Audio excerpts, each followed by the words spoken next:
할렐루야.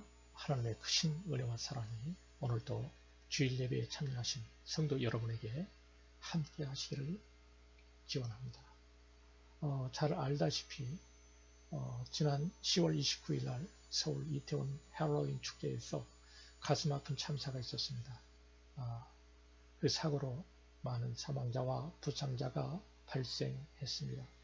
하루아침에 가족과 자녀를 잃은 슬픔을 당한 유가족을 주님께서 꼭 안아주시고 이루해 주시기를 기도합니다. 다시는 이런 사고가 재발하지 않도록 사회적인 안전장치가 잘 마련되어서 국가적인 재난이 발생하지 않기 위해서 기도합니다. 오늘 저는 여러분과 같이 읽었던 사무엘상 2장 30절의 말씀을 통해서 하나님을 존중히 여기는 신앙이라는 제목으로 오늘 은혜의 말씀을 나누기를 원합니다. 사람들은 공휴일이 되면 푹 쉬든지 아니면 친구들을 만나서 취미 활동을 하고 낚시나 등산이나 여행을 다닙니다. 그런데 예수 믿는 사람들은 일요일 날 교회에 가서 하나님께 예배를 드립니다. 예수 안 믿는 사람들은 그런 삶을 이해를 못합니다. 하나님을 알지 못하기 때문인 것입니다. 예수님이 누구신지 모르기 때문에 그렇게 예배를 드리지 않는 것이죠. 여러분, 예수님이 누구십니까? 예수님은 인류를 죄에서 구원하러 오신 하나님의 아들이십니다. 그분은 성령으로 잉태되어 마리아의 몸을 통해서 이 세상에 오신 하나님의 아들입니다. 예수님은 요한복음 8장 42절에서 이렇게 말씀하셨습니다. 나는 스스로 온 것이 아니요 아버지께서 나를 보내신 것이라 이렇게 말씀했습니다. 하나님이 예수님을 왜 이 세상에 보내셨을까요?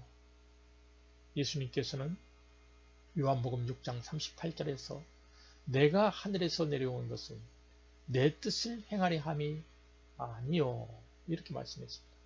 나를 보내신 이의 뜻을 행하려 함이라. 하나님의 뜻은 아들을 보고 믿는 자마다 영생을 얻게 하는 것이라. 이렇게 말씀했습니다. 다시 말하면 예수님은 스스로 온 것이 아니고 하나님이 보내셨고 하나님의 뜻을 이루기 위해서 왔으며 하나님의 뜻은 사람들이 예수님을 믿고 영생을 얻는 것이라는 것입니다. 예수님은 영생의 양식을 주시는 하나님의 아들로 하나님께서 인친자라고 요한복음 6장 27절에서 말씀하셨습니다. 인쳤다는 말은 도장을 찍어 주셨다는 말입니다. 도장 찍고 권능을 주셨다는 그런 말씀입니다. 하나님은 예수 그리스도를 통해서 우리에게 구원을 베풀어 주셨습니다. 하나님은 예수 그리스도께서 하나님의 아들 되심을 소리로도 들려주셨습니다. 예수님이 요단강에서 요한에게 세례를 받고 올라오실 때 성령이 비둘기같이 내려오시며 하늘에서 소리가 났습니다. 마태복음 1장 11절 말씀이죠. 너는 내 사랑하는 아들이라. 내가 너를 기뻐하노라.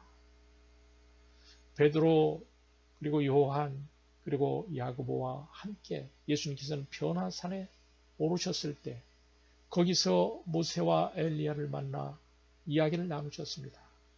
그때 구름이 덮이면서 하늘에서 소리가 들려왔습니다.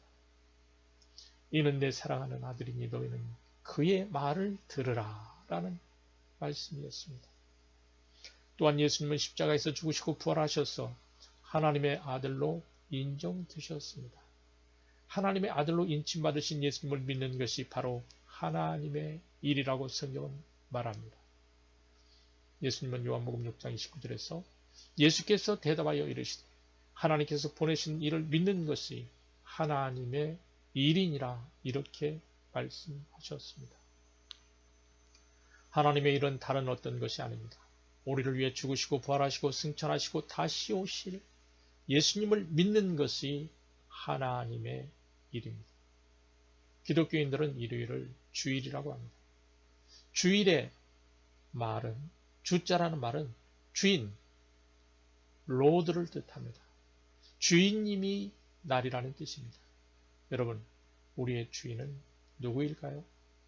십자가에서 우리 대신 피 흘려 죽으시고 나를 죄에서 구원하시고 생명 되신 예수 그리스도께서 나의 주인이 되십니다.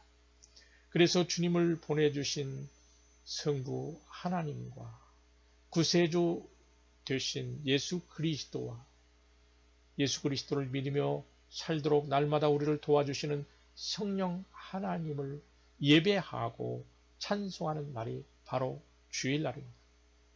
주일은 성부 하나님과 성자 예수님과 성령 하나님을 예배하며 찬송하며 영광을 돌리는 날입니다. 주일은 하나님과 교제하며 하나님이 주시는 힘과 은혜를 공급받는 날입니다. 우리가 하나님을 예배할 때 하나님이 우리 영혼에 은혜를 주시며 힘을 공급해 주십니다.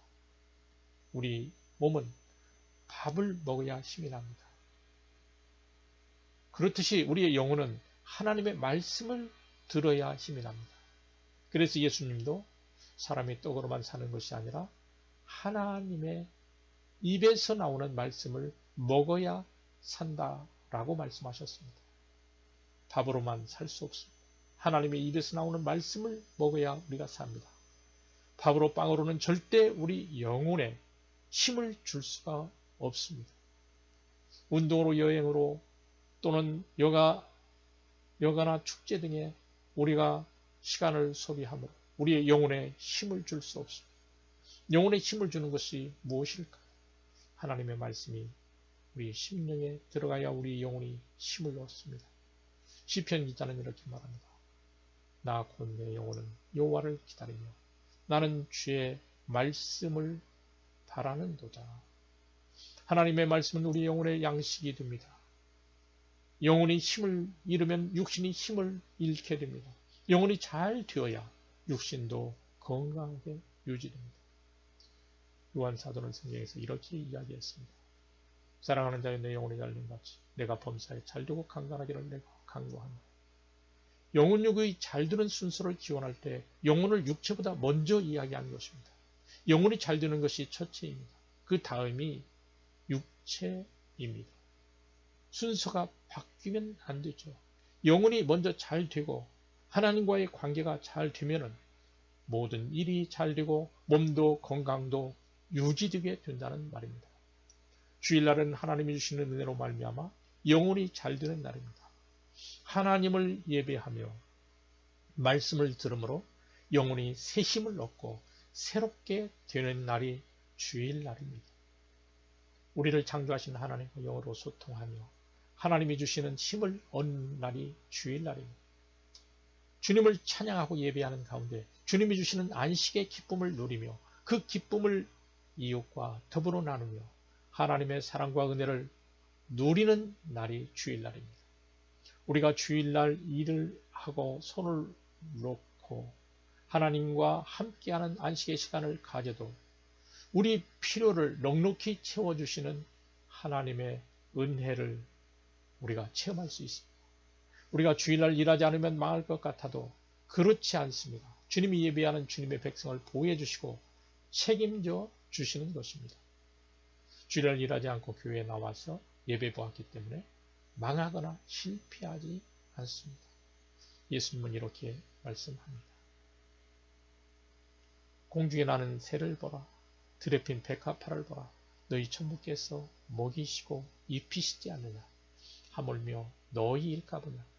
너희는 먼저 그 나라와 그 의를 구하라. 그리하면 이 모든 것을 너에게 더하시리라. 너희는 머리털까지 세신 바 되었도다. 이렇게 예수님은 말씀하십니다.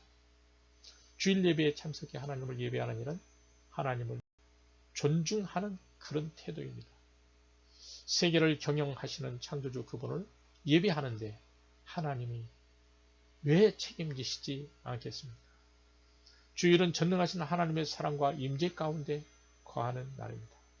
사막 같은 인생의 한복판에서 오아시스로 목을 축이듯 주일에는 우리 영혼이 하나님의 은혜로 채우는 날입니다. 여러분, 기독교 영화 가운데 불의 전차라는 영화가 있습니다. 에릭 리틀이라는 선교사가 있었는데요. 그는 젊은 시절 프랑스 파리 올림픽에 출전을 했습니다. 불의 전차라는 영화는 그 실화를 다룬 영화입니다. 에릭 리들은 어렸을 때부터 탁월한 육상 재능을 부였습니다. 대학 입학 후에 스코틀랜드와 전 영국 단거리 육상 대회를 모조리 그가 휩쓸었습니다. 영국의 국가대표가 되어서 1924년 파리 올림픽에 100m에 출전하게 됩니다. 그의 평상시 기록으로 보면 그는 가장 강력한 금메달 후보였습니다. 그는 오로지 하나님의 영광만을 위해서 달렸습니다. 금메달을 따는 목적 역시 오직 하나님의 영광을 위해서였습니다. 그런데 공교롭게도 100m 예선전을 치르는 날이 주일날이 되었습니다. 그가 그 예선전을 치르는 날이 주일날이 된 것을 알자 엘릭은 그 경기를 포기했습니다. 영국 선수단장과 영국의 왕자까지 나서서 엘릭에게 조국을 위해서 출전할 것을 요청해 줬습니다. 그는 저도 조국을 사랑하지만 그 때문에 예배를 빠질 수 없다 이렇게 말했습니다. 출전을 포기한 그를 신문들은 옹졸한 신앙입니다. 조국 영국을 버린 배신자라고 비난했습니다. 그는 100m 예선전이 열리던 날인 7월 6일에는 경기장이 아닌 예배의 자리에 있었습니다.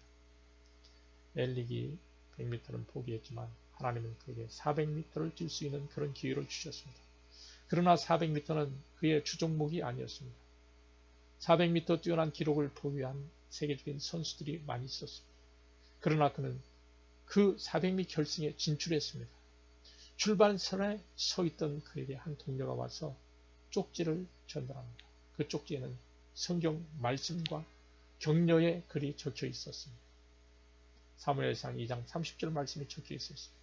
나를 존중히 여기는 자를 나도 존중하리라. 최선을 다해 영광이 있기를 바란다. 출발 신호와 함께 엘릭은 바람처럼 타는 선수들을 제치고 앞으로 달려나갔습니다. 모두들 숨을 죽이면서 지켜보았습니다.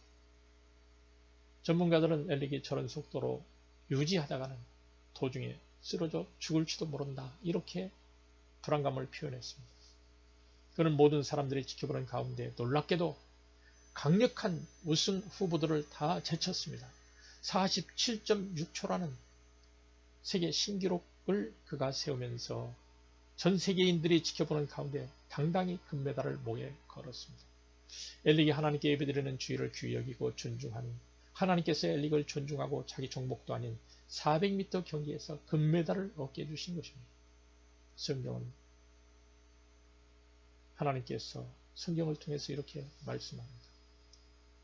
나를 존중히 여기는 자를 내가 존중히 여기고 나를 멸시하는 자를 내가 경멸하리라. 우리가 주일날 하나님께 예배를 드리는 것은 하나님을 경유하기 때문입니다. 하나님을 존중히 여기는 자는 예배를 드릴 때도 마음과 뜻을 다해 예배드립니다.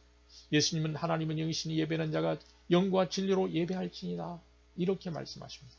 영과 진리로 예배한다는 것은 하나님의 성품과 일치되게 성령 안에서 예배를 드림을 말합니다. 성령의 인도하심을 따라서 깨끗한 양심과 자신을 내려놓고 드려지는 그런 예배를 하나님이 기뻐 받으십니다. 우리는 신령과 진정으로 하나님이 받으시는 예배가 되도록 성령님의 도움을 늘 간구해야 합니다. 말씀을 들을 때도 자신의 생각보다 하나님의 말씀을 존중하며 들어야 합니다. 여러분, 아담과 하와의 아들인 가인과 아벨이 하나님께 제사를 드렸습니다. 가인은 농사를 짓는 자였기에 곡식으로 제물을 드렸고 아벨은 양을 잡아 제사를 드렸습니다. 하나님께서 아벨과 그 제물은 연락하셨지만 가인과 가인의 제물은 연락하지 않았습니다. 왜 그랬을까요? 제물의 차이일까요? 아닙니다. 성경은 히브리서 11장 4절 믿음으로 아벨은 가인보다 더 나은 제사를 하나님께 드림으로 의로운 자라 하시는 증거를 얻었다고 말하고 있습니다. 아벨은 제사와 제물을 믿음으로 드렸습니다. 제사를 드리면서 한눈 팔지 않았습니다. 제사에 집중했습니다. 하나님을 향한 진실한 감사의 마음이 그 제사에 담겨 있었습니다. 정성이 있었고요. 아벨은 믿음으로 살아계신 하나님께 정성을 다해서 제사를 드렸던 것입니다. 마음과 정성과 뜻을 다하며 하나님을 사랑하는 마음으로 제사를 드렸던 것입니다. 아벨의 그런 제사를 하나님이 기뻐 받으셨습니다. 예배는 마음과 뜻과 정성을 다해야 됩니다. 형식적으로 몸만 와 있다면 예배가 아닙니다. 몸은 와 있는데 예배를 드리지 않는다면 하나님을 존중하지 않는 것입니다. 마음까지 믿음으로 함께 드리는 예배가 아벨의 제사가 됩니다. 여러분 학교에서 공부할 때 교수님께 칭찬받으려면 어떻게 해야 됩니까? 결석하지 않고 강의에 집중하면 됩니다. 핸드폰에 집중하든지 다른 사람과 잡담하고 주의가 산만하면 좋은 학점을 받기가 어려워집니다. 그것은 교수님을 존중하지 않는 태도로 여겨지며 좋은 점수가 나올 수가 없습니다. 예수님 당시 바리새인들이 있었습니다. 그들은 자신들 스스로가 신앙생활도 잘하고 의롭다고 여겼습니다. 그들은 주일에 2번씩 금식하고 소득의 11주도 꼬박꼬박 드리면서 안식일을 철저히 지켰습니다. 신앙생활을 잘하는 것처럼 보였습니다. 그러나 예수님은 그들의 신앙을 질책하셨습니다. 왜냐하면 그들의 신앙은 형식적인 것이었습니다. 왜냐하면 그들의 마음에는 하나님을 존중하는 사랑의 진정성이 없었습니다. 예수님은 그들을 독사의 자식들이라고 아주 심하게 책망하셨습니다. 그들의 신앙이 너무 형식적이고 가식적이었기 때문입니다. 예수님은 외식적인 사람들을 향하여 이 백성이 입술로는 나를 공경하되 마음은 내게서 멀도다 이렇게 말씀하셨습니다. 여러분, 말보다 행동이 중요합니다. 행함이 없는 믿음은 죽은 믿음입니다. 우리는 진정성이 없는 신앙, 하나님을 존중하지 않는 형식적인 예배를 조심해야 합니다. 하나님은 천지 만물을 창조하시고 인류를 죄악에서 구원하시며 온 세계를 경영하시는 분이십니다. 하나님의 백성들은 하나님을 하나님되게 사랑하고 존중해야만 합니다. 여러분, 호람데오라는 라틴어 단어가 있습니다. 이 말은 종교개혁가였던 칼빈의 좌우명 가운데 하나였습니다. 호람은 앞에라는 뜻이고 데오는 하나님을 뜻합니다. 이 두 단어가 합쳐져서 하나님 앞에서라는 의미가 되었습니다. 영어로는 in front of God, before the face of God라는 말입니다. 호람데오는 하나님 앞에서 산다는 뜻입니다. 호람데오의 신앙은 하나님 앞에서 하나님의 선하시고 기뻐하시고 온전하신 뜻을 분별하며 사는 삶을 의미합니다. 아무도 보지 않는 곳에 홀로 있더라도 네 앞에 계시는 하나님을 의식하며 사는 것이 바로 호람데오 신앙입니다. 함께 하시는 하나님을 온전히 믿고 신뢰하며 사는 모습이 호람데오의 신앙, 하나님을 존중하는 신앙입니다. 사랑하는 여러분, 하나님께서 사람을 보시는 기준을 성경은 이렇게 말하고 있습니다. 사람은 외모를 보거니와 나 여호와는 중심을 보느니라. 하나님은 우리의 중심을 보고 계십니다. 하나님은 거짓에 속지 않으시는 분이십니다. 하나님은 자신을 존중히 여기는 자를 존중히 여긴다고 하셨습니다. 성경이 말씀하는 대로 마음을 다하고 뜻을 다하고 성품을 다하여 하나님을 사랑하며 하나님을 존중히 여기는 저와 여러분이 되시기를 축원합니다.